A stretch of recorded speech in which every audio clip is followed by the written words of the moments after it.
La caravane de la paix qui a traversé les États-Unis est arrivée à New York jeudi.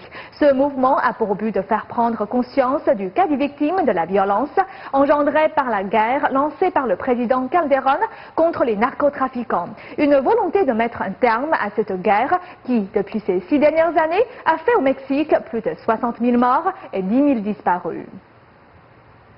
Après un voyage à travers les États-Unis, la caravane de la paix avec dignité et justice est arrivée à New York ce jeudi 6 septembre pour appeler à la fin de la guerre des drogues dans la ville de Mexico qui a causé la mort de milliers de personnes. Ce mouvement a pour but de faire prendre conscience des vies perdues en vain et d'attirer l'attention sur les effets dévastateurs de la guerre des drogues des deux côtés de la frontière. Plusieurs organisations basées à New York, y compris l'Alliance pour une politique sur les drogues, ont accueilli la caravane en organisant une veillée aux chandelles pour commémorer les victimes dans les deux pays. Ce soir, cette veillée attire l'attention sur le fait que ce ne sont pas seulement nos frères et sœurs du Mexique qui souffrent de cette guerre qui a échoué, mais également les communautés ici à New York, les communautés aux États-Unis, particulièrement les communautés noires et hispaniques. Les niveaux de consommation de drogue sont pareils à tous les niveaux raciaux et ethniques, mais les Noirs et les Latinos sont largement surreprésentés dans les systèmes de justice. Ils sont beaucoup plus susceptibles d'être arrêtés, incarcérés, expulsés, juste parce qu'ils sont en possession ou consomment de la drogue. La procession aux chandelles a démarré de l'église Riverside. Des centaines de personnes ont marché vers l'église Saint-Cécile tout en rendant hommage à leurs proches, en tenant des écriteaux, des fleurs et en scandant « Ils ont été pris vivants, nous voulons les récupérer vivants. Où sont-ils? Où sont nos fils et nos filles? Où sont-ils » La douleur d'avoir perdu des êtres chers dans cette guerre des drogues était encore présente, mais certains ont quand même eu le courage de partager leurs expériences personnelles.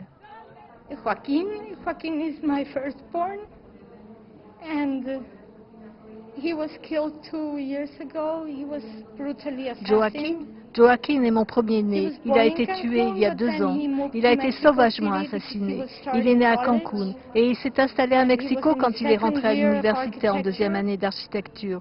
Il a été tué 2 jours avant le début de sa 3e année d'architecture dans notre meilleure université publique. Il faisait un excellent travail. Alors, il représente tout pour moi. He was doing a great job, so he means the world to me.